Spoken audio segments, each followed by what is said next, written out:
I know they did. All the people that want to do it, they had to put weight on that truck. So that's what it was.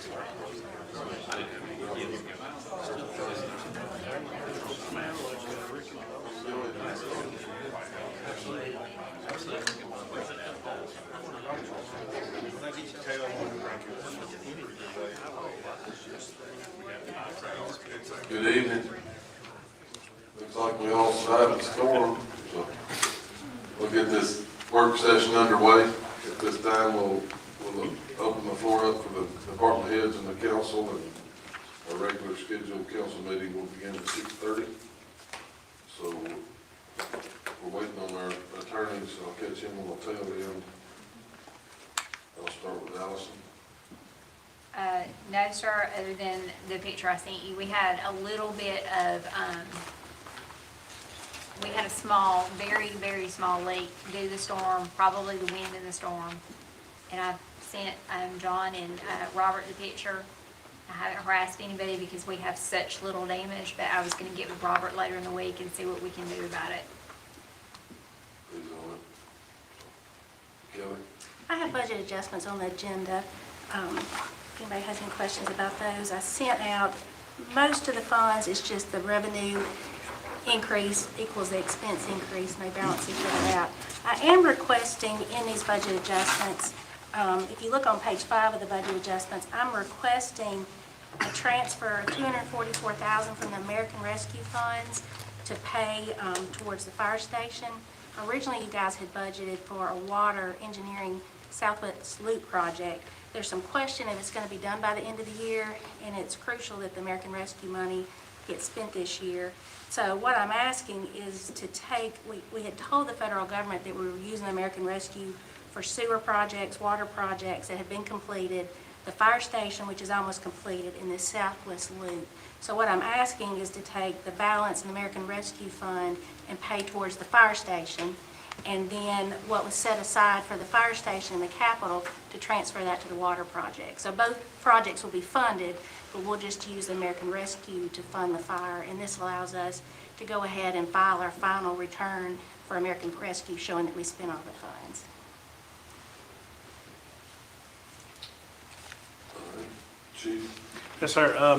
First, I just want to thank all the other departments that were working with us during the storm. I was out of the country, but we enacted our fire department response plan for severe weather. We had that in place, and it worked well for us as far as our emergency response. We had some outside agencies even come in. We really didn't need them as much as we thought we were going to initially, but that also allowed us to go help some other cities that got hit a lot harder than we did. So I appreciate that. And Shane Stoudemire, our deputy chief, he was our incident commander because I was out of town, so I'm just going to let him give y'all a quick overview, just for your information of kind of how things played out for us. Can everybody hear me? All right, first of all, everybody just needs to thank the good Lord because he carried us through this. Didn't realize it until you start running around the EMA doing damage assessments the next day how lucky we actually were. We were extremely lucky. This is our second tornado in almost as many years. So that's 2 strikes. We better be, what do I need to do? Can everybody hear me? You're making me not know what to do with my hands. This is the second one in almost 2 years, or almost the same amount of years. Get ready for the third one because we may not be so lucky next time. I would like to say that every department head in here, every department within the city worked together extremely well. Without them, this can't happen, and the worse it gets, the more we're going to need everybody. The police officers were absolutely phenomenal. You guys did an awesome job. You're our eyes and our ears. You helped us out, so it was great. It was absolutely awesome. We got an update first of the week that, hey, this might get bad. So we started planning. We put our SWIFT policy in place, and we had briefings throughout the week with Shelby County EMA and our AMAC Association. And as we went to these briefings, we realized this is a real deal. This is going to hit us. So we upped our staffing, and it actually worked out. Basically, we opened the OC about 12 o'clock, and we pretty much kept it open until after midnight. It was kind of dead about 8 o'clock, but about 7 o'clock, looked at one of the police officers, Brent, and said, hey, we're going to be out here by 8 o'clock. We're going to be good. Then about 8:05, we have to buckle down the doors across the way, get everybody in, close it down, and there's a tornado right on top of the EOC. So with that being said, we went to work, put my glasses on because I can't see. We ran 22 weather-related incidents in 4 hours. 11 of those came within the first hour. The longest response time for any of those incidents was 10 minutes, and that's really, really good in an incident like this. Very good. We had the first report that we got was the trailer park across the street. We got there, we were blessed. There were only a couple of homes that were destroyed. And everybody wasn't, and folks weren't home, so that was really, really good. But everybody did a really, really good job. We got lucky, we're blessed. But everybody stepped up to the plate and did their fair share, so it was really, really good. To kind of give you some idea of what the levity and what you have to do to prepare for these things, we basically put 3 engine companies in service, a Quint company, a technical rescue unit with surface water capabilities. We put an extra quick response unit in service with a side-by-side. We had a battalion chief in service. We had what I call a floating command staff that we moved back and forth throughout the day depending on what we needed to do. We ended up having to have him in the EOC because when the EOC starts getting calls coming in, it gets really, really busy. So we ended up having 3 of us plus everybody else was in there. But it went really, really good. With that being said, everybody that we had, including everybody that the police department had, I think were busy. There was nobody to spare. It was that busy. And this is a very minor incident. And I say that, and I emphasize that because this is minor. We are lucky. I don't know if we'll get a third time being this lucky. Everybody hears what I'm saying, I hope. Okay? So the city did good. All the departments did really, really good, but I do think we need some planning on this more. But anyway, anybody have any questions? That's all I got. I want to add a little bit to that, just as this thing started unfolding and we were getting prepared, James played a major role in helping notify our people through social media and all the avenues that we have out there. James and I talked and he came up with the idea and really pushed and questioned the 4 schools and the principals. We got in touch with the 4 principals, and all 4 of our schools have had recent additions to the schools. These new additions to the schools, I've toured them, and they're a lot safer than the original buildings of the schools. So we asked if we could open those schools up, and I'm so proud, I'm ecstatic of the principals allowing us to use the schools. They came forth, the first one came forth was Miss Franks at the intermediate school, and her school ended up having a little damage on the school. Yeah. Fence and the air conditioning and several things. We're there to aid her this morning. I was Seth had some guys over there cleaning up some Bradford pear limbs. So the way this thing unfolded and the resources that we had available was different than in times of the past. Going forward, we understand that, and I hope that we can all formulate a way to work and put a plan together to use these schools, obviously when they're not in session. When the school children are not there, if it's a nighttime, evening time, weekend, or summertime, hopefully we can get in the schools. That's a safe thing for us. So, yeah, we have 2 safe rooms in the city. They were phenomenal. We had those built, but the schools added a lot. And I don't know who can give me a count on the number of folks who are in the schools. Got it. It's about 300. So 300. I'm saying that's 300 people we wouldn't have had shelter for. And that's a big deal, especially in something like this. That is awesome. How many was at the shelter, the new one, I'm sorry, do I know? the storm shelter? How many, do you estimate that was there? Chief Hodge, you said, what you just said? Really not anybody. I went by it 4 or 5 times, and they were having some issues with the plumbing there. It smelled pretty bad in there. When I got there the first time, some of the ladies from Oliver Court were cleaning up inside. Looks like people had been in there. So it is my understanding, though, that when the tornado did hit, I wasn't there then, some people did go in there and use it at that time. But as far as like the other Calera shelter, And these schools had people in them for a long period of time, and I went by all 4 of them, about 5 different circuits, and there was never anybody in that one. Until like when the tornado hit, then it is my understanding some people went in, but I don't know how many. But there's a plumbing problem there. It smelled like sewage in there. Seth, are we familiar with that? Do what? Are we familiar with the plumbing problem? Well, first of all, let me ask this, who would be the one to check this? Robert, building maintenance, and he's aware of it now, so. I think somebody got in there and did something. That would be my guess. I'm not thinking, I don't think that, it didn't look like it had been neglected from not being maintained. I think maybe somebody got in there and did something, unfortunately. That's the best guess I have. And I spoke with many of the residents out there, and they thought that as well. That somebody had made, kids or some homeless person or somebody had gotten in there. Appreciate you, Chief. No problem. Again, department heads, every department in the city, thank you very much, because this is how it has to happen. There's no other choice. We'll get better in time, this was a lot of new added to us. We're fortunate that we were able to use the schools. Let's add a couple of things to what he said. For those of you that don't know the verbiage or our lingo, the EOC is the Emergency Operations Center. And on big events, that's the center where usually department heads go there or a designee, and we basically run all the logistics out of that area.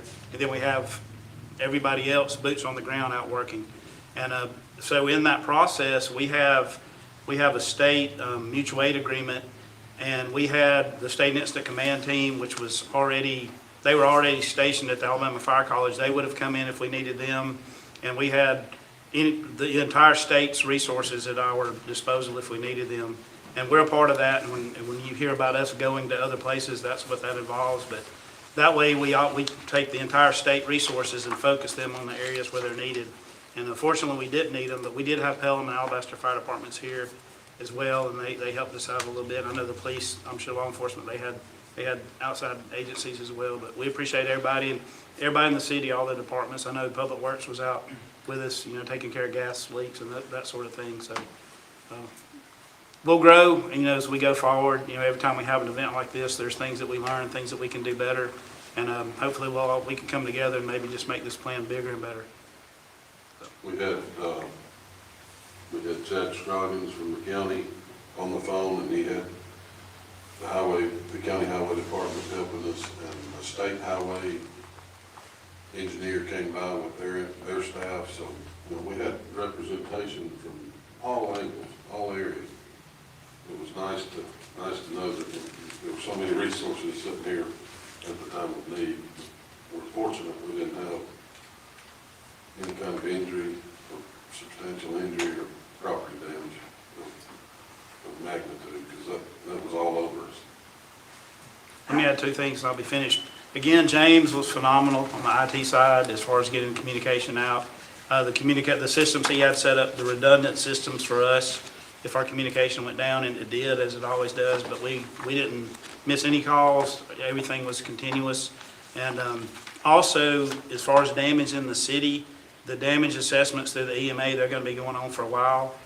So if you have anything, I'm sure, I haven't even had a chance to talk to Bill or Reggie yet about it, but we need to make sure that we document all that, and all that goes into play as far as any potential reimbursements, because this was a state declared disaster. So I don't know if it'll meet that threshold or not, statewide, but every little bit needs to go into that for information.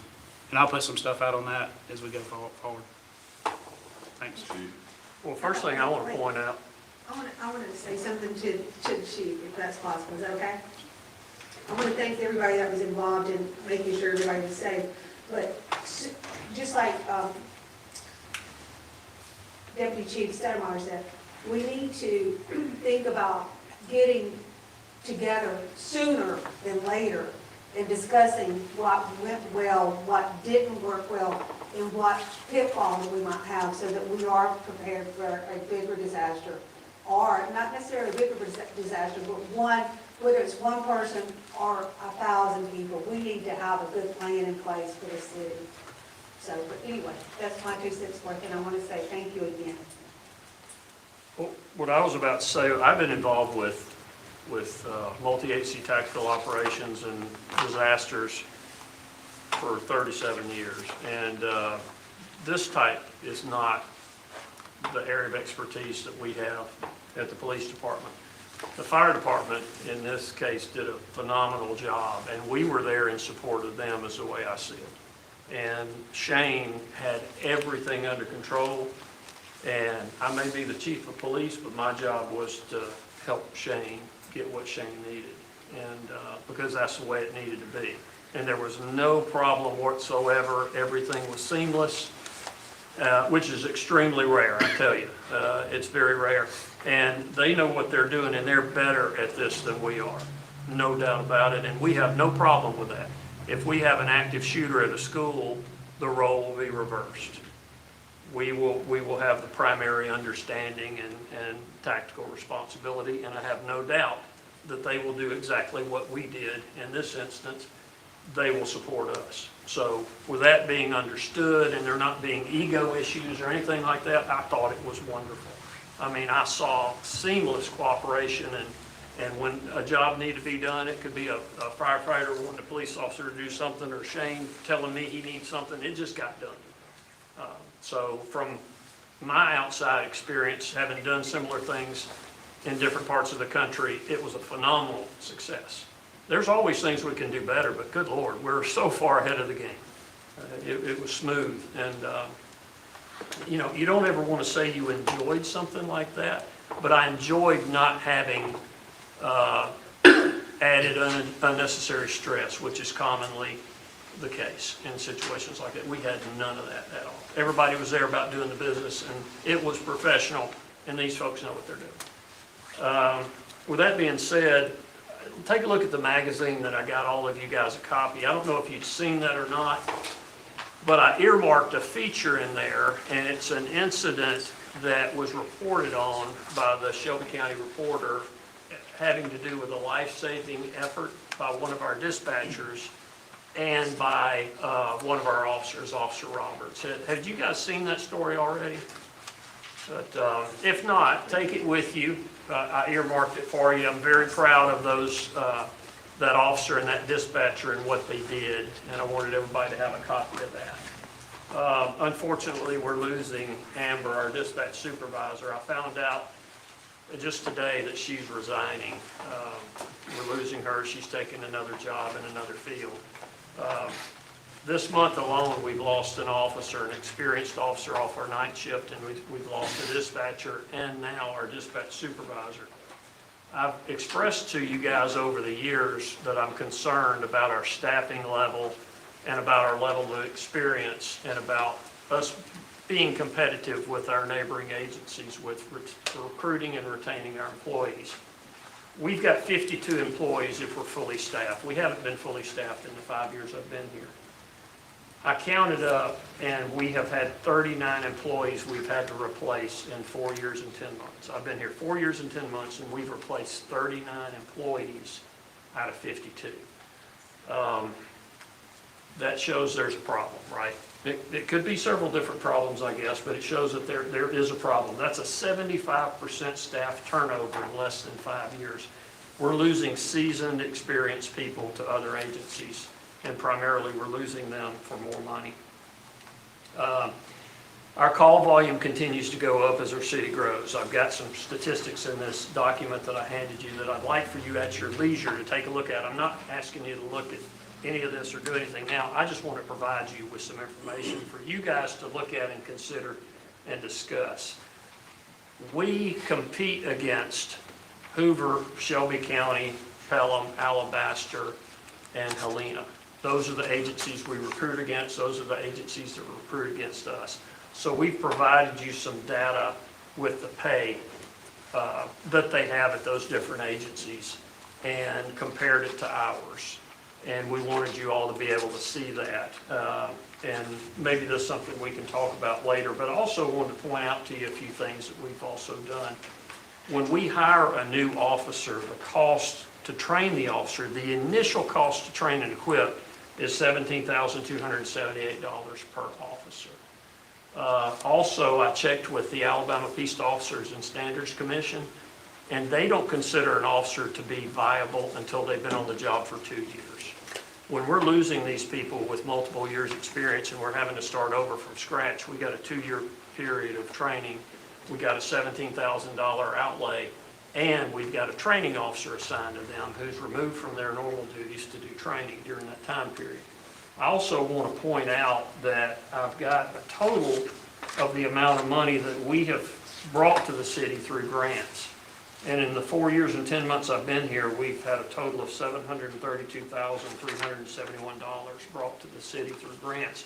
A lot of those items that we bought are not just fun extra items. They're things that we actually use. I've got some of the stuff out here. They're officer safety items. They're, you know, the bunkers that we have for every officer that'll stop a rifle around in case they have to go into a school. I think that the items that we've been able to purchase with the grant money have been very practical items. So what I'm asking you to do is just, I prepared each one of you these documents.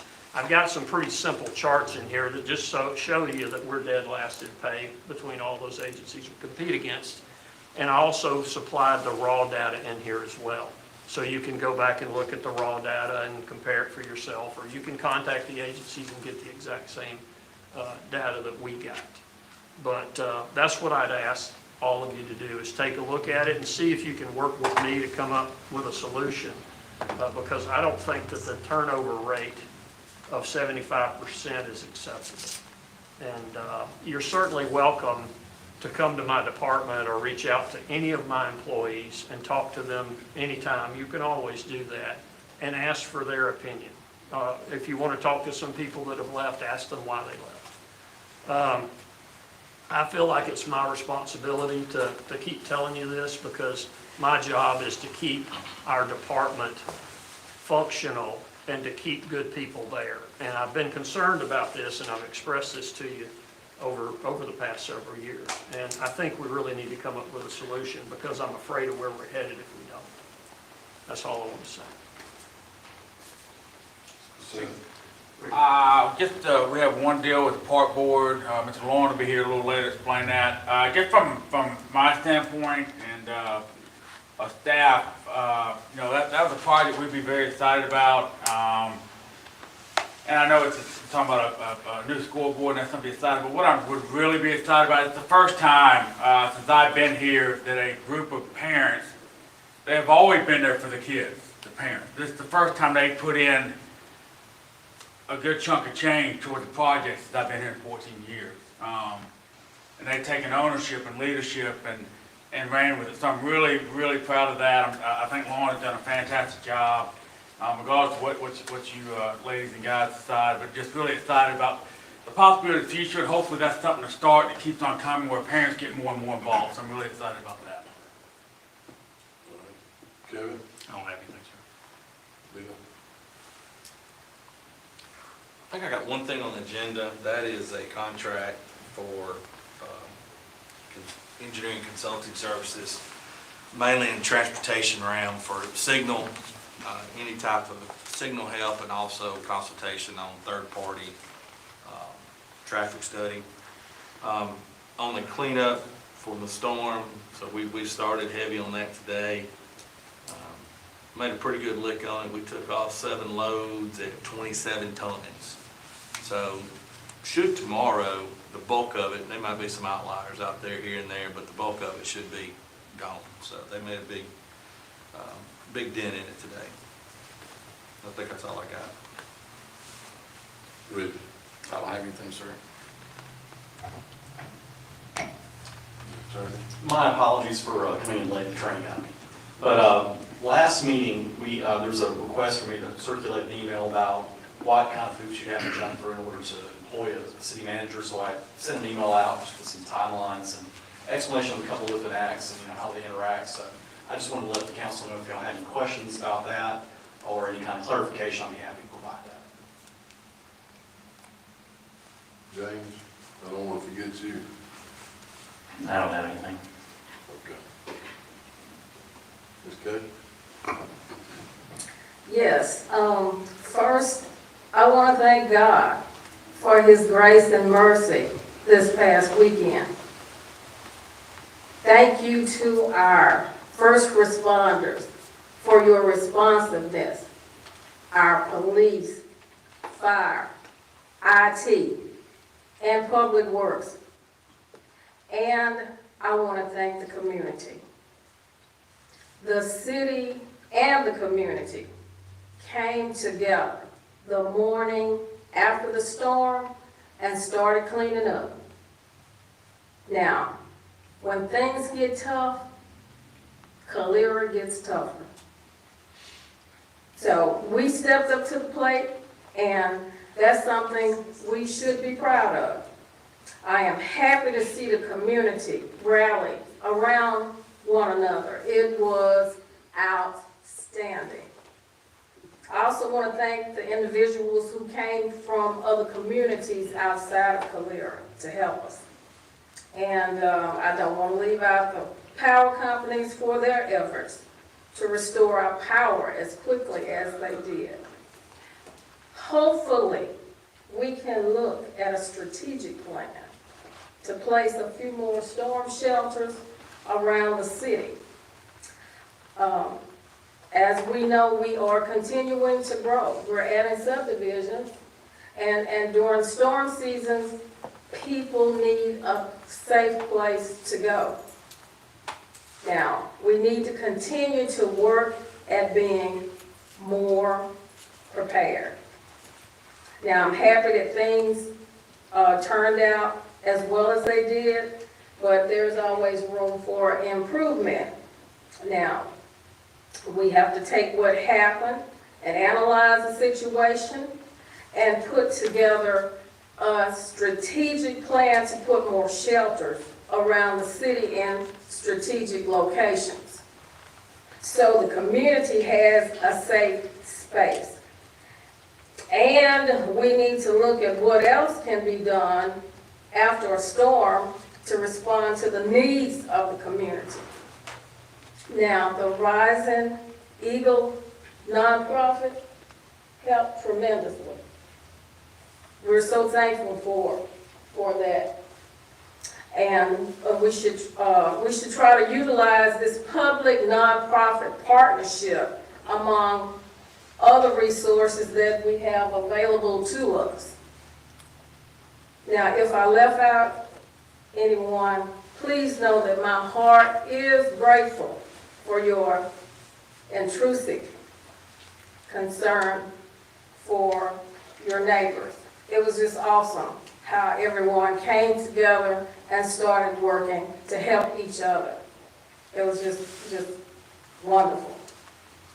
So having said that, just one question for you, Bill. The Rebuild Alabama Infrastructure Transportation Funds, is that what we're using for the subdivision paving projects? Is that what a gas tax is called? No, the gas tax is separate. Rebuild Alabama is usually specific projects. We're using the gas tax for the paving. Yeah. Are we? Okay. I had that confused. I thought it was the Rebuild Alabama money for Old Ivy and other areas like Stonebriar. Is that, we specifically list what projects we're using for the Rebuild Alabama. Is that, and that's the report we turn in every year. So were those listed on there? I think so. My understanding is gas tax is part of Rebuild Alabama. It is. Yes, The- so it is the Rebuild we have to get, it's That's all what I gas thought. tax. It's Yeah, part it's of Rebuild it. Alabama. It is Rebuild Alabama, isn't it? Okay. All right. Well, that's all that I have. Thank you. Debbie? I just have a couple things. One, let's talk about the Cosby building. The roof, there was a lot of tin lost off of that. So how safe is that building now? Should we be concerned with this? It looks like the backside of the tin was peeled off, and of course we picked all that up, and I don't see any. I'm a little bit concerned with those windows on the backside because I don't feel like there's enough support with those now. I'm afraid that they're gonna come off at some point. It's not gonna take much to bring them off.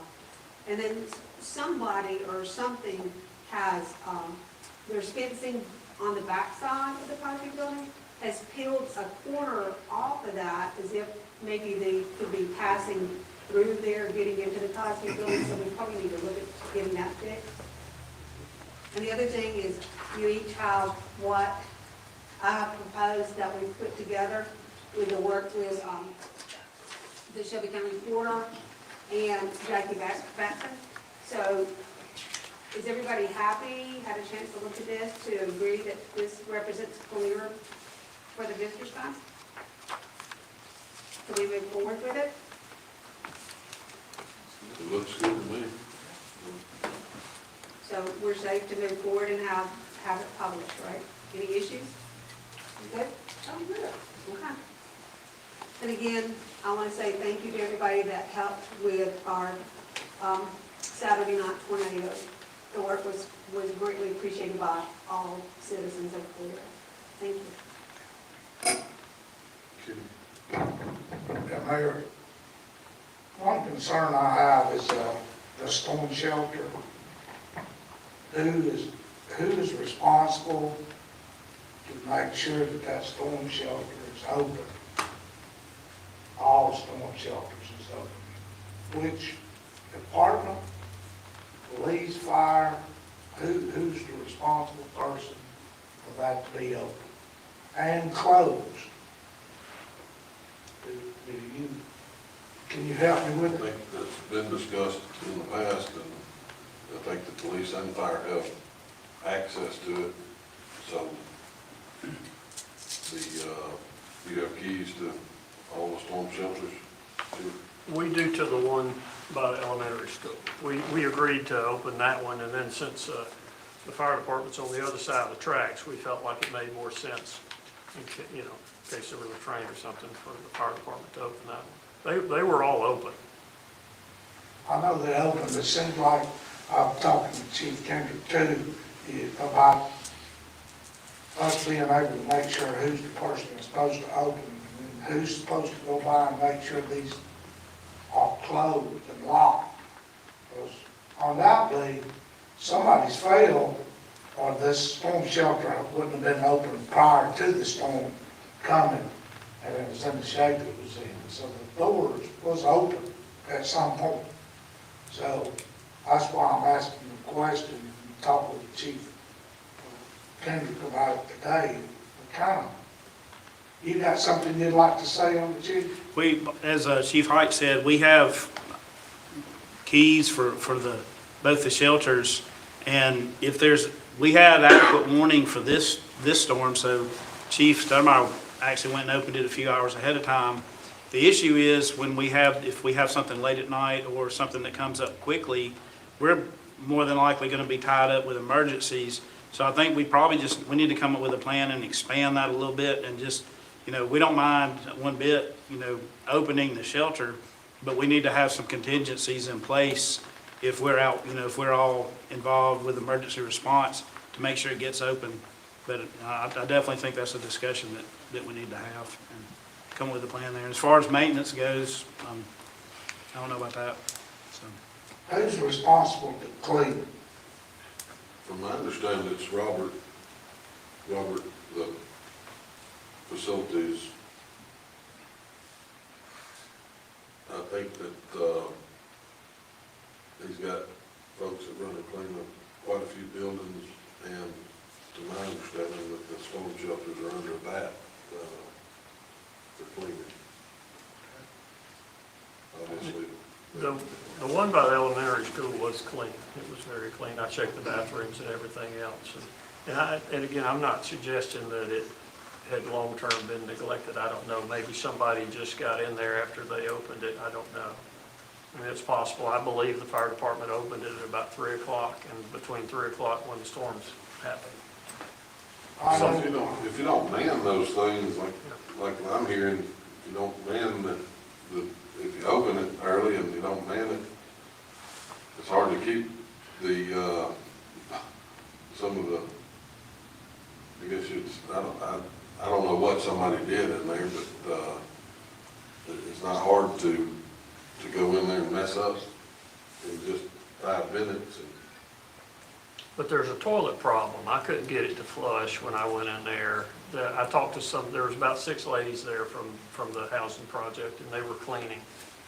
And there is something wrong with the toilet in there, and it smelled really bad. I'm not sure that toilet flushes. I think it's just like the other rental jobs that's put on the side. I don't think it flushes. I think you just have to clean it. I wasn't aware of Back, that. and I talked to Bill about the process of trying to clean it, and he's looking into it. But like today, I viewed it this afternoon, and that bottle's left in it. It needs to be cleaned, and it needs to be checked weekly to make sure that it's okay. Do you have a key to it? No, that chief opened it up. Okay. I don't know. Is that okay? I don't know who has keys to it. I haven't. I called him, and asked him to open it up, because I've been hearing these complaints from the citizens that we didn't have it cleaned. So that's why I did it. Who has keys to the building? I've never had a key. I've never seen a key, but somebody needs to get a key to build sewer. We need to bump the holding tank out. That needs to be. And it's built. I agree, we need to get it clean. The rising equals turned that over to the city, for the city to keep it clean. So I have another question for Bill. Bill, on the engineering down at Main Street on phase 2, have you started the engineering on it? Well, how close are we to finishing it? We're pretty close? Nah, not really. Probably about 20% into it. You think you'll have it by the end of the month? No. Not into this month? Yeah, I thought you told me you'd have the engineering by the end of the month. Thought I said 6 weeks from the last council meeting. So, yeah, I won't have it by the end of the month. That's all I got, Mayor. Yeah. Yes, sir. I want to go back to something that the attorney had brought to our attention.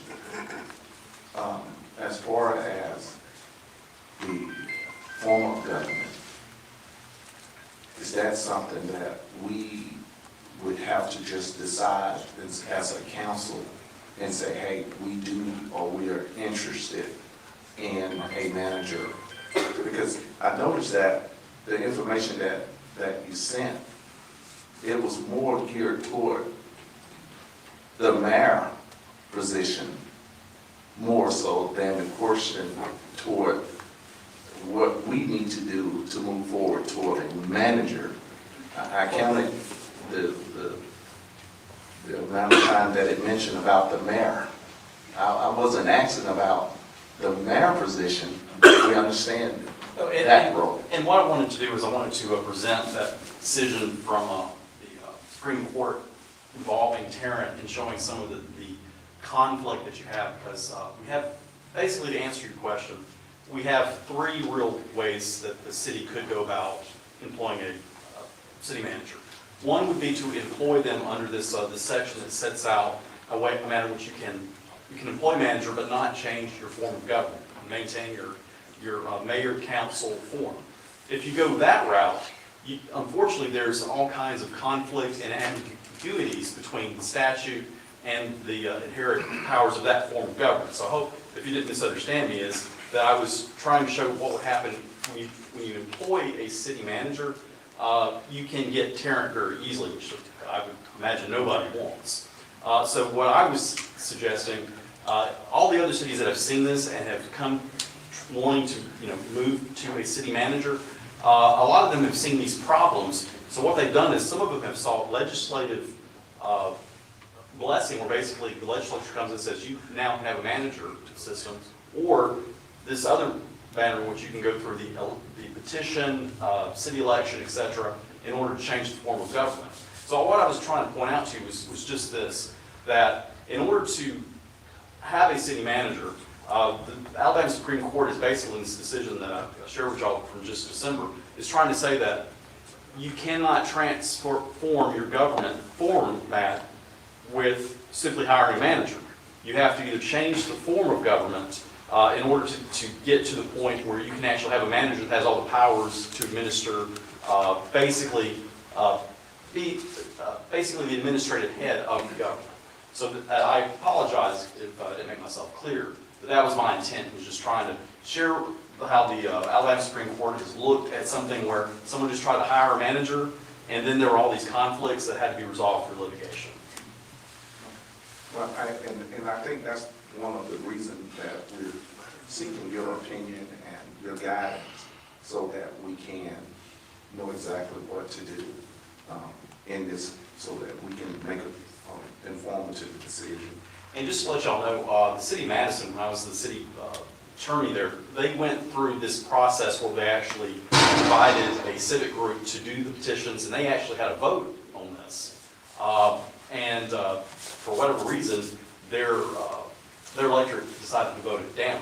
But I've actually have a lot of experience in putting this type of election together, et cetera, moving a transition, explaining to people in informative city council meetings, et cetera, on this. So this is absolutely something I would like to discuss with y'all. But it's those three ways to go about it, and there's pros and cons with each route that you go. How did that say you do theirs? The state actually hired theirs, but they have a special provision because they're a different class municipality than Calera, so they were able to do theirs under a completely different provision than us. It's patchwork. There's several different classes of municipalities that have different rules that apply to them, and Vestavia had their own statute essentially written just for their class, and they were able to utilize that for their implementation. As a Class A, y'all would have to go these routes that I laid out. We'll talk a little bit more about that. And also, I would like to Chief,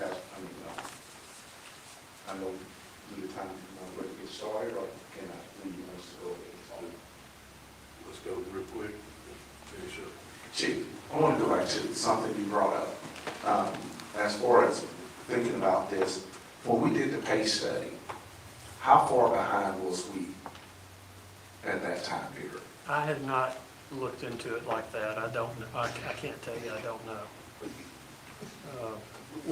What kind of started this was we were seeing the agencies around us that are getting folks that we want, basically. We're other departments that are recruiting the talent that we want to get, or they're recruiting our talent, away from us. That's kind of what led to this. The reason I asked that question is, when we did the pay study, that from my understanding, that was supposed to have been some of the things that we looked at when we set that pay scale in place, for these very reasons. That was the whole reason that we did the pay study, were to get you guys lined into the average with everyone else. And it did briefly. But the problem we ran into is after we did the pay study, other agencies have done pay studies. Some have done multiple pay studies since then. But also we had a year with no cost of living raise and then a year with 2. And there was remarkable inflation over those time periods too. So basically we went back to square one. When you'll see what we put together is our suggestion is not to put us on par with Hoover or Pelham or Shelby County. We understand we can't do that, but we would like to be competitive with Helena and Alabaster. We think that's reasonable, and we would also in the future like to try to maintain that for us to keep people, because if we get a pay study and then you get a couple of years without a step or a low COLA and other people, it just it's a shell game where you just have to keep going back and forth and back and forth. And I like the idea, and I'd love for you guys to look into the possibility of a public safety pay scale that includes police and fire. Most of these, if not all of these agencies do that. Hoover just went to one last year. Pell City's in the process of going to a police and fire public safety pay scale, because it's just a unique situation. Hiring people for public safety is different than anything else, and we can get into all the reasons why, but I think you know most of that. There's quite a bit of information there I'd like for you to just take a look at and consider. Thanks. Yes, sir. Alan? All right. Ernest? You got anything? A lot of times, I'm just, well, maybe just a little quick thing too. And, well, we could, on the resolution 2025, I just want to get in depth a little bit more. On 2025, when we get to that resolution, we can maybe have a little, Bill can explain a little bit more so I can have, understand what we're doing here. And one thing, on Kelly, I didn't quite understand, you were saying on that, that rescue fund money that you're gonna move part of that to the fire department and then take some that was budgeted for the fire department and move back to the Right. water? We're going to move the money that's left in the American Rescue and move it, and it'll be spent on the fire department this month. And what was reserved for the fire department in the capital projects, we're going to move to water. So You're doing both it projects. basically because of the time limit or For the because time of limit, yes. regulations? Yes, just to make sure that the American Rescue money is spent by when it's supposed to. And so the American Rescue, the filing period ends March 31st. So we plan to take that money, transfer it, pay it on the fire department this month, and then finalize our American Rescue filing. So the federal government will know that we spent all the American Rescue and we've met our requirements. So, because there is a chance that with the water project, it would be delayed and it may not all get spent. So I just didn't want to take that risk. And our auditors reviewed this plan and they were very happy and thought that was the best plan to have it closed out by the end of March. So all projects are funded the same. It's just taking the American Rescue to the fire instead Kind of of the water. swapping around. Okay, I see it's a time limit there. I was thinking, was it due to meet the criteria to what the money could be Right. Yeah, used for? there's a time limit So on we- spending American Rescue. We fall within the regulations of what Yes. they require. I guess it's on that, we can do 2025 when we get, Bill can help us out a little bit more when we get to that point. That's all I have, John. Alan, would you mind opening Father God, we come before you and just thank you for what you do for us, Father. We just thank you for your protection of our citizens and employees, over the weekend with the storms. Be with us as we move forward in trying to help the ones that need help. And we just thank you for what you do for us, Father. We don't say that enough. We need to acknowledge that daily and multiple times a day. We ask that you be with us as we move through this meeting, make good decisions for everyone involved. These things we pray in your son's name. Amen. I pledge allegiance To the flag of the United States of America and to the republic for which it stands, one nation, under God, indivisible, with liberty and justice for all.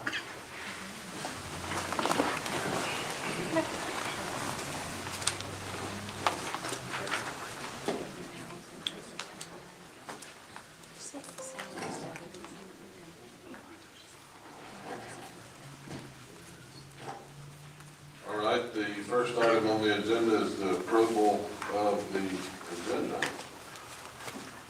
So, there a motion to approve the agenda as outlined? A motion? Second. And a second, all in favor, say aye. Aye. Approval of the minutes. These minutes are from the regular meeting and the work session on March 3rd. A motion to approve. Make a motion. Give a motion. With a second.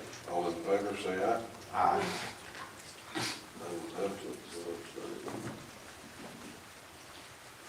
All right, Kelly has some budget adjustments on the agenda that we've already talked about. From my understanding, and dealing with that federal money, if it's not used, it could potentially be recalled, correct? So that's the formula for the way we can get all this done within the deadline, so. Do I hear a motion, we approve those budget adjustments that Kelly has laid out for you? I make a motion. I second. Got a motion and a second, all in favor, say aye. Aye. Those like that? Still get James to roll the agenda up. James, can you? Thank you. Next on the agenda, we have the Calera Park Board talking to us about a video scoreboard. And I see some of our Lauren's gonna supporters. speak, Lauren's gonna speak on behalf Lauren's of gonna come forth and give us a rundown on it. Coach, I'm glad to see you here. Hey, I'm glad to be here, thank you. Anyway, we have an opportunity here. I've heard bits and pieces of this, but there's several very smart people and very committed people that have put us a proposal together, and this is an opportunity for us to partner with our community, the bank, the Rising Eagles, and a bunch of hardworking individuals to try to come up with a really nice scoreboard for our football games at the high school. And it's a big favor more, but I'll let Lauren kind of, I think there's a video, like a 2-minute video that he's gonna play, if that's okay. Okay. That'll do a much better job than I can. Okay. We'll get James to get that thing started off.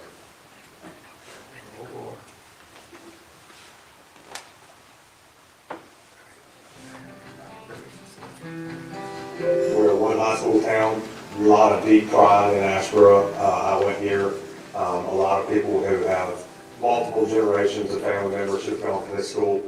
We have approximately 1,300 and 1,350 students, and we are considered to be a Title I school. We're a school district that is based on a lot of tradition. We're certainly over 100 years old. We have a lot to draw from with our tradition, with again, that kind of community pride. But looking at ways for us to better tell our story, to lift up public relations and communication, and obviously to showcase and highlight all of our programs. So one of the things that we looked at was this opportunity with our football field, with our gymnasium, with our athletics, and certainly other programming.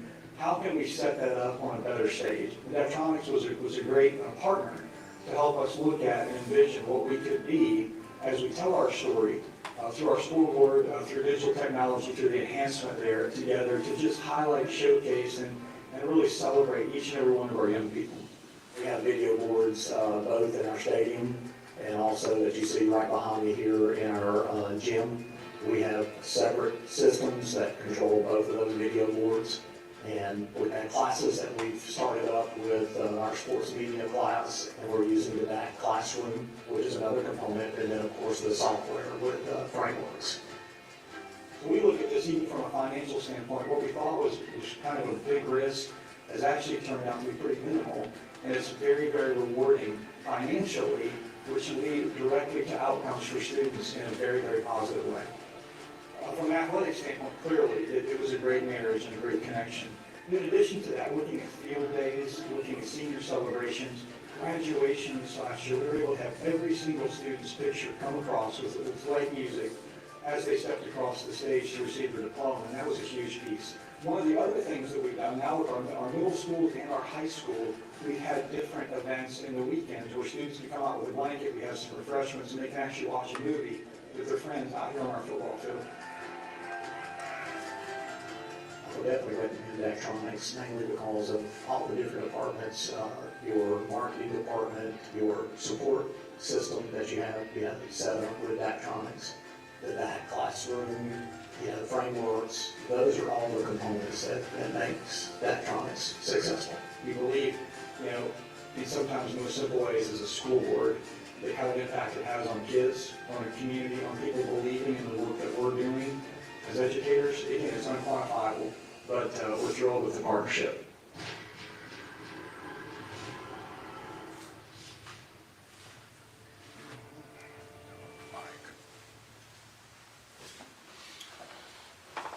So what we did is, as a booster, I'm the president of the boosters, football boosters this year, and probably for the next couple of years until someone else gets kind into doing it.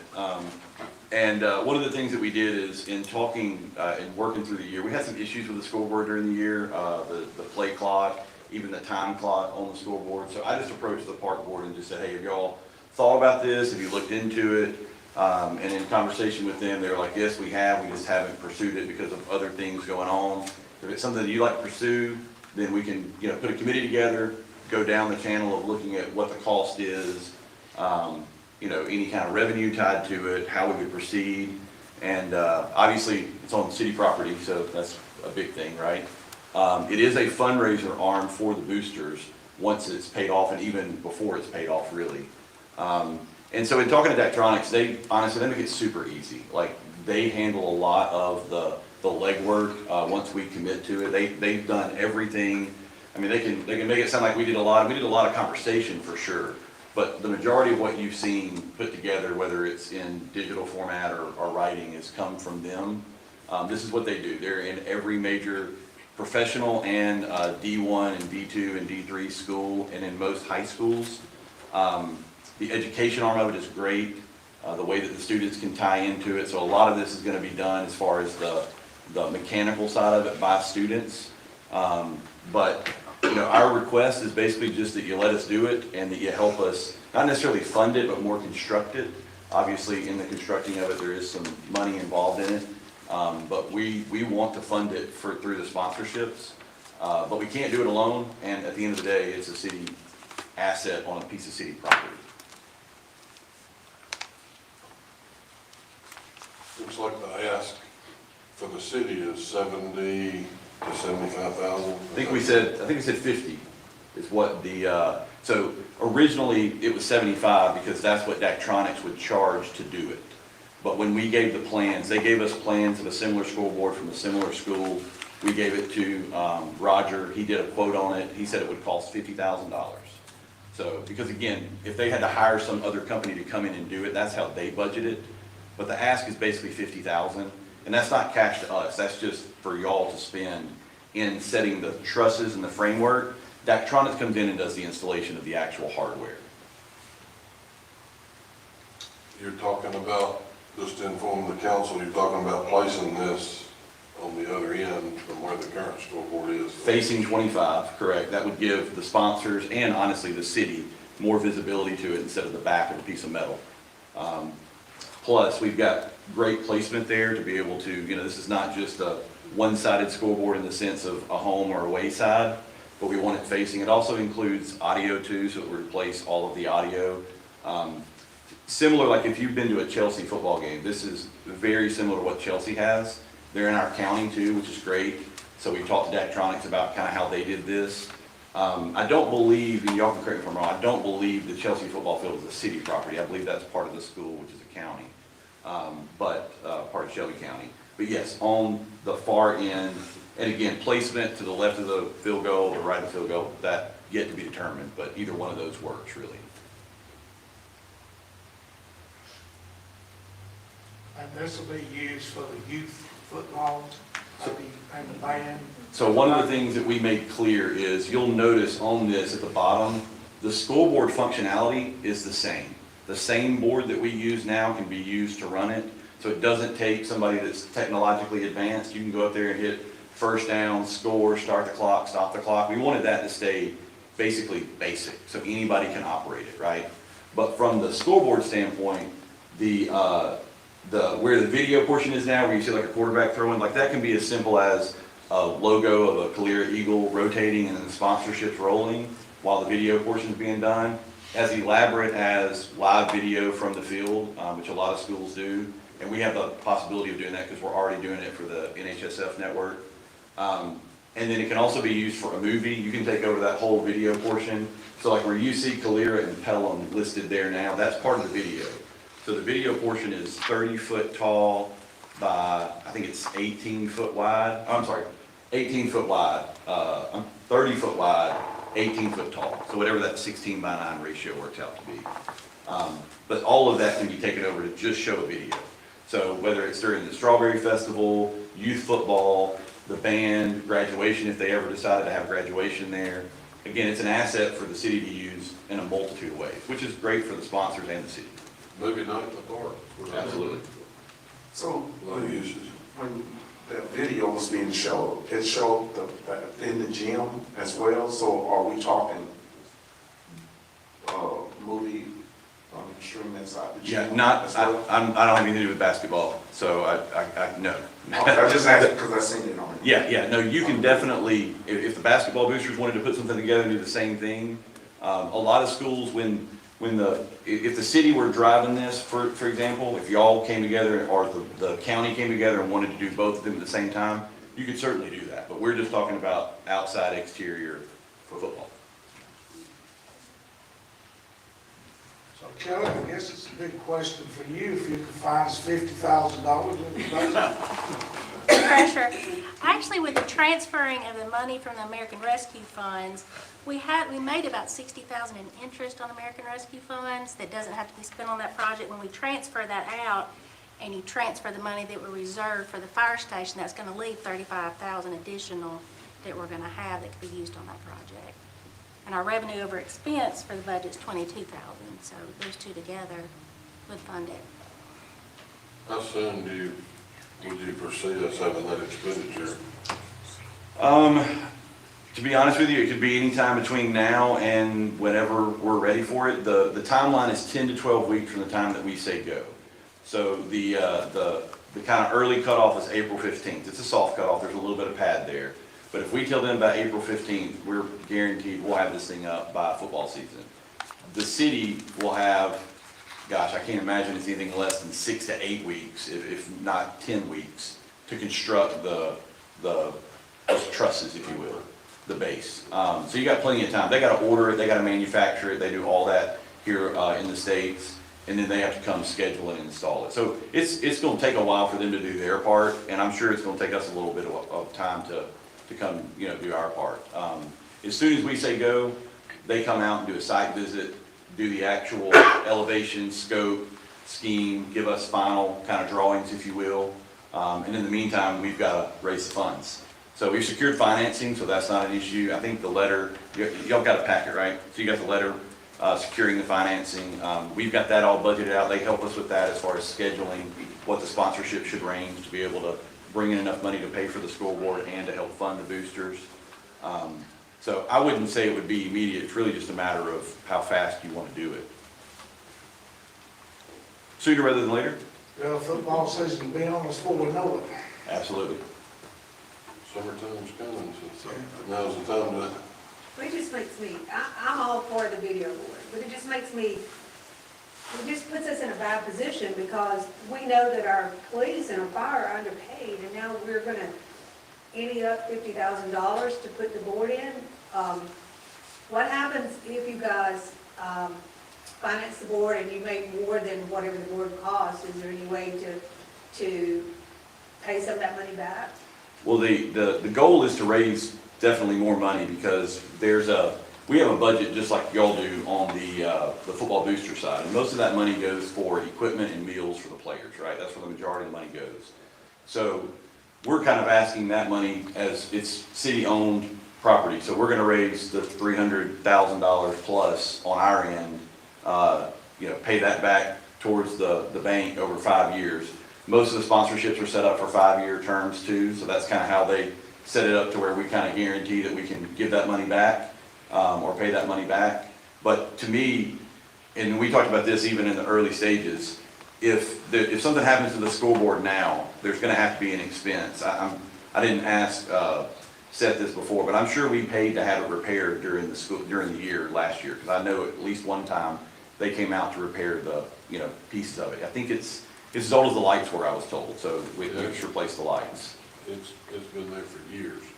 So it would cost significantly more than $50,000 to replace it, even if you went back to the style that's there now.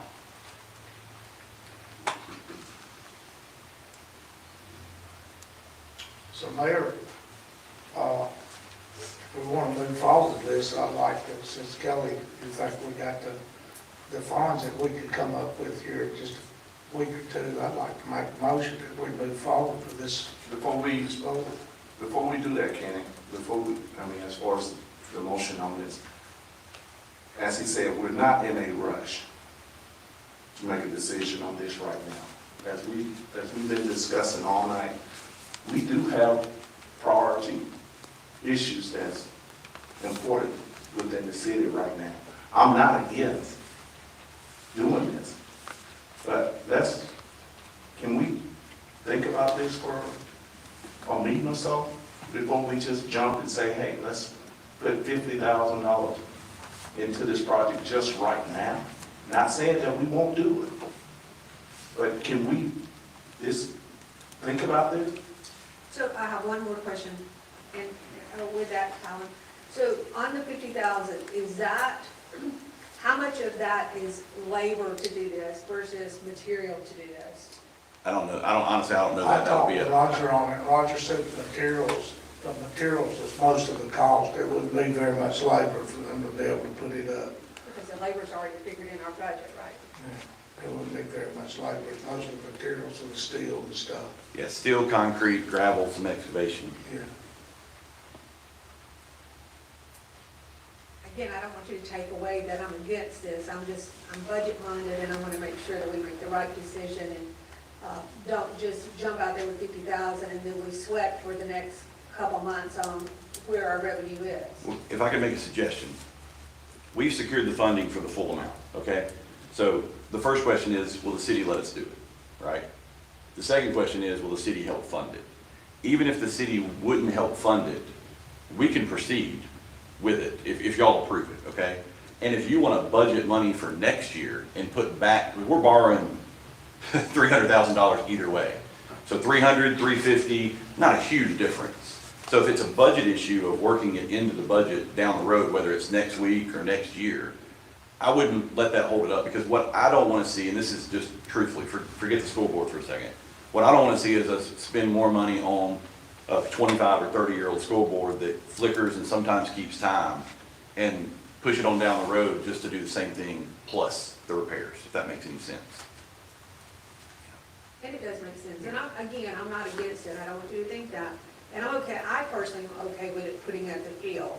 Not a problem with that. My problem is making sure that we have budgeted, and I know Kelly says that we have some funds, but is this something that we can add to our budget in August and not slow up the project for you guys? For sure. When we commit to this, if y'all give us the approval, we gotta borrow the money. I believe it's 50% upfront for them to manufacture it. It's different. If y'all are paying for it, they only require like 20%. If we're paying for it, they require a larger percentage. I guess cities are more reliable than booster clubs, I'm assuming. But we have to borrow the money either way. So I don't want, if y'all want to discuss it, whether you do the money or not, I don't want that to hold up the project, to be honest with you. We got a lot of work to do on our end too. I'm just raising, letting this known to our previous sponsors and our future sponsors. I also don't want you to feel like it's rushed either. But April 15th isn't but, what, 2 meetings away, 3 meetings away? One meeting away? So you got one more meeting is I don't want to say our last shot, but what I'd hate to do is push it and then miss football season, or it be, still being constructed. So what I'm understanding is, basically, what you came before us really were to get approval that we are giving you the approval to do it. That was the number one thing. We can't do it. If you say no to that, then, we'll go back to raising money the way we have been, and it'll be all right. Yeah, because the funds from us, that's not the issue. And we know that the cost of materials are going to go up over time. So then, I think we should go ahead with it, because they just want to get it done. Yeah, they want to get it approved through us, and, because basically, like I just said, the materials, everything's going up. Will have gone up. So, that's something I'm ready to vote on. Councilmember Cost, let's move forward with that. I made the motion that we move it. Mayor, I'd like to have a Wait question on 1 second, let everybody talk to Ernest. before we take a vote. Before we take a vote on this, I guess Alan has a question as well. In your letter, or in this letter we have from the bank, from Central State, what is meant by commitment, a continuous commitment? That's from something different from the booster, that he stated to the booster. I believe that is us having continued commitments from the sponsors to be able to fund it. So the sponsors are funding it. The community to some degree, or to really a full degree, is funding it. The 50,000 asked from the city is really just the city, helping fund it, if you will. in the most cost-effective way too. I mean, if we want to go out and hire a contractor, we can do that, but it's probably going to cost 75 or more. If the city does it, then, you know, y'all know what you're doing, it's on city property, you've got the employees, you've got the equipment. You know, I think Roger was good and excited about that. I don't want to speak for him if he's here. We're fully equipped to do what's been asked for this project, and I wouldn't want to see us outsourcing things, so that's a big savings to all of us, so. Yeah. I just want that clarity of what he meant by, you know, the multiple year commitments. You know, I didn't know whether it had anything to do with the city or just. No, and if it helps too, because one of the questions was like, you know, warranty and service. So the audio portion's warranty for a year, the video's 5 years. So basically, there's no maintenance involved for the first 5 years on the video and a year on the audio. And then after that, they recommend service contracts, but that's something that, again, can be funded by the boosters, even though it's city-owned, you know, property. I just think it's a great idea, because like I said, to put a new scoreboard in would cost well north of $50,000 if the boosters weren't involved. So it's our way to help the community, the city, the football program, to raise money for the program.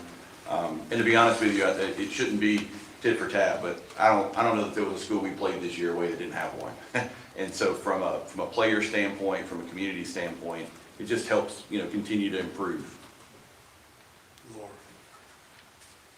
And also, we've already got several acre partners. So you're looking at $10,000 a year, and I know at least 3 of them, and we've talked to some of the larger companies in the city. So as far as the commitments like that the bank requires, the continued pledges, et cetera, I mean, it's already rolling. So we got some Fortune 500 companies in Calera we could try to talk with. So 50, I get that it's an extra expense and it wasn't expected, but it's I think it's well worth it. We've got some really nice improvements out there. We've got bleachers, we've got, and we had a partnership with the Board of Education for that. We've got lighting, you know, we have done some really nice improvements. Personally, I think this goes right hand in hand with what we have done thus far. So, you have my blessing on it. On the table, we've heard a motion. We have a motion. So. I second. I wanted, I hadn't had my opportunity to speak yet. Okay. You pointed out, Ms. Kelly, that there was 30 or 35,000 in funds that was not included in our budget for this year. Right, from the transfer from the American Rescue. So there's 35,000 We're only in talking capital. $15,000 that was not, that's outside of the budget. This 35,000 was never in our budget this year. It is now available. The way I see it, we're kind of talking 15 here. That's what it sounds now. 15's a lot better than 50. Because that money is available to us, not coming out of anybody's budget. So that's the point I wanted to make. I've heard a motion, and Ms. Kay made a second, and if you're all in favor of us making this expenditure, making this budget adjustment, allowing the sign to be placed on city property, the city will insure it. It'll go in our portfolio of assets, so it's all good to me, and I'm hearing those two, all in favor, say aye. Aye. Opposed likewise. So you have our commitment to fund our portion, but our involvement, so move forward. Awesome. Appreciate it. Thank you. Thank y'all. Thank you, Coach. Thank you for coming. I appreciate y'all listening, because I know what y'all going through. I've been on some boards before, so there's a lot to weigh in, and I can tell all y'all are have one goal in mind, what's best for Calera, and I appreciate that. And It is nice to have your involvement. You know, I know you're a busy man, but as much involvement as you can have with our local government, it helps. I mean, it's a good, your team, all the support, coach, staff, anybody, just, you know, feel free to come and be involved with us. We'd love to get to know you. Let me know. Thanks. We all talk about wanting to help the schools more, and this is just one way we can do it. It's good. Resolution 2025-16 is the adoption of the police policies. You've gotten those copies with you. I do need a motion of unanimous consent if you want to move forward with those policies to add to that portfolio of what we've had going on. Make a motion for unanimous consent. I'll second. A motion and a second for unanimous consent. All in favor, say aye. Aye. Mayor, I'm sorry to interrupt, but I may need to do a roll call vote on that when you do unanimous consent. Ernest? Yes. Val? Yes. Kelly? Yes. I'm a yes. Yes. Yes. Yes. So, yes, it is. All right. Now, I need a motion to adopt, sorry. I'll second. Got a motion and a second. All in favor, say aye. Aye. Do a roll call on that as well. A roll call on that as well, Ernest? Yes. Val? Yes. Yes. Yes. Yes.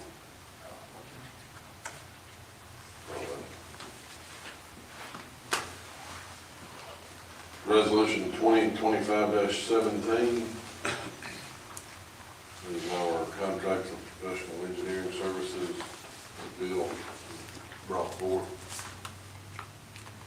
Any questions on that? Yeah, Bill, will you state again how that works, what it, why does that need to be in place? I know you had, I think this one had about the $30,000 max suspended. Yeah, so it's a, that particular individual was kind of the head for the RTOP program for ALDOT with all the signaling. And he's moved over to a different company. He left that company, moved to a different company, so he's kind of an expert on signaling. It's mainly for transportation services, and it would be just a pool of money for hourly charges on an immediate need. Like one example would be, say a development is coming and they're required to submit a traffic study, but if we wanted a second opinion on that traffic study, that would be something good to give to that company and say, hey, do you mind looking at this just to get concurrence on what we're getting? We've got two opinions to see if they match or if they disagree. And it would be almost all related to transportation issues. And another issue would be on signals, not on 31 that we own, where we have, you know, congestion issues. That would be something we could consult with them about timing or any type of signal changes, whether, you know, we go from 3 head to 5 head or anything like that, striping, engineering that would go along with that. That's what that services would be for. Then it would be on just a single request hourly rate is how it would be. It wouldn't be an ongoing thing. So it may be an issue that you know, and it would only, on the traffic study, it would only be on things that when you look at, you would think I would think it would look differently than what I'm getting, and I would either want a second opinion to validate what I'm thinking or validate what's been given to me. So we on 17th Street down here, they know left turn signal, 17 and 31. They know left turn signal, so that would be part of something that they could do. I don't think you're gonna get approval from the state to do that, because it already backs up enough.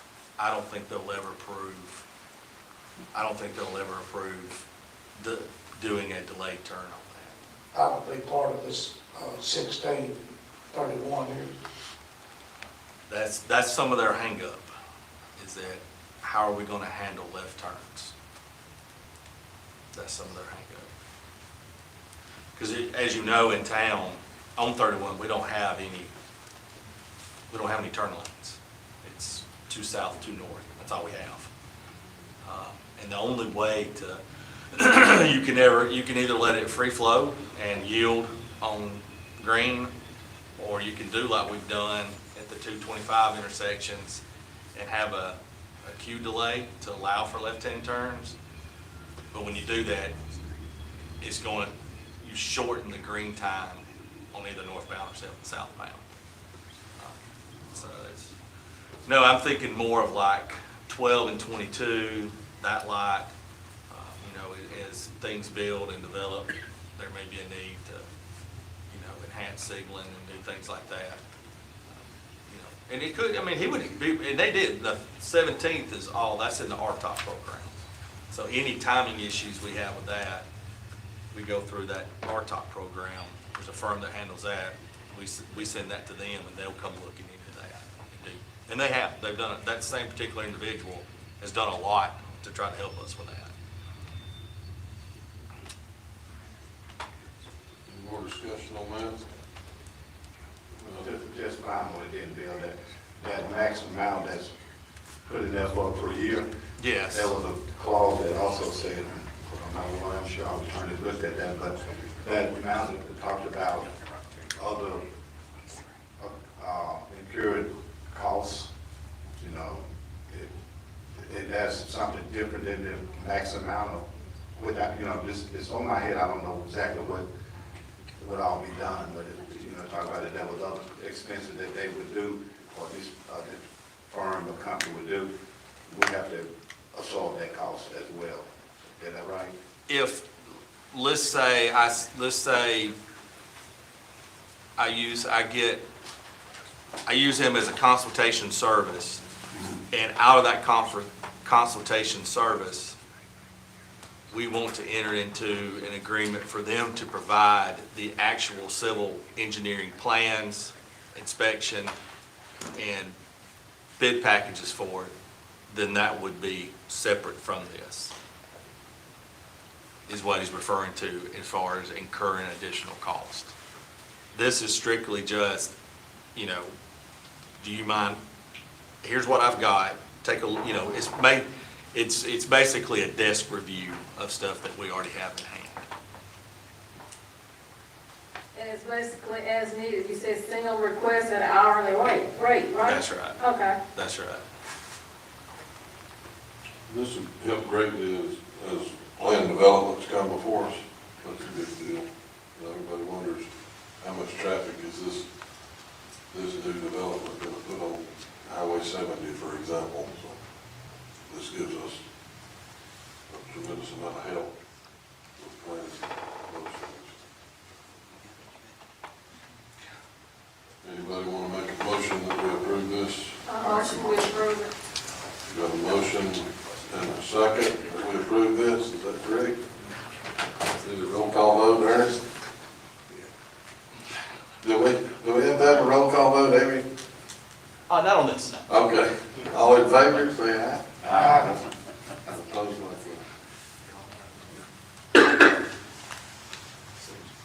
all right, last on the agenda, Brian has dialogue with us about Yes, Mayor, and what I would say about this is we have a taxpayer that we had sent a letter back December the 3rd, letting them know that they were past due on some sales tax. We actually sent that certified mail, and then we did not get a response from the taxpayer, and we sent another letter out January 17th, telling them that if we cannot bring them up to speed on sales tax and actually liquor tax, which I understand they're also delinquent on, that we were going to have to proceed with some sort of an action with the circuit court, where basically we would be able to go to the circuit court and enjoin their operations until they could come current. We actually have a signed delivery on this as of January 30th, 2025, by someone that we understand it was authorized to accept. And good 6 weeks went by, and we did not hear from them. I had my email address, I had my phone number, and no one reached out to me, and no one reached out to Ms. Ellison. So this is why we are at the point now where we were asking for authorization to move forward with that. So basically, the resolution is for those purposes, and I'm just referencing this taxpayer to basically just kind of, it's not necessarily confidential, but it's, but if you want to give me that authority, I can move forward with that, and through those court proceedings, 99.9% of the time, I've learned that we typically are able to resolve any sort of tax issues with some sort of either installment or payment. Very, very rarely, I'd say 1% of the time, we actually have to move forward with an injunction to close somebody's operations. Obviously, everybody wants a business to operate so that they can pay, or, you know, these sales taxes. But sales taxes are the type of taxes that are held in trust. So these are the, something that we would expect to, that we should be able to receive payment on. But just to let you know, this is not something that we've suddenly moved on or surprised anybody with. You need us to approve? Yes, sir. And I believe we've submitted a resolution. I didn't see it in the packet. I just want to make sure. Okay, gotcha. So there is a resolution for your consideration, and basically it just gives me the authority to move forward with filing that on behalf of the city for the stated amount of sales tax, which I understand is, what is our amount now? Let's see. I blanked it out for what I handed to the council. Let's see. The resolution says $5,057.17. So 5,000 and some change, but that's stated specifically in the resolution. Council want to move forward with this? I'd like to make a motion that we move forward with it. I'll second. Got a motion and a second. All in favor, say aye. Aye. Opposed, likewise. All right, thanks, sir. Thank you very much. Forward, move on the agenda. I'll make a motion to adjourn.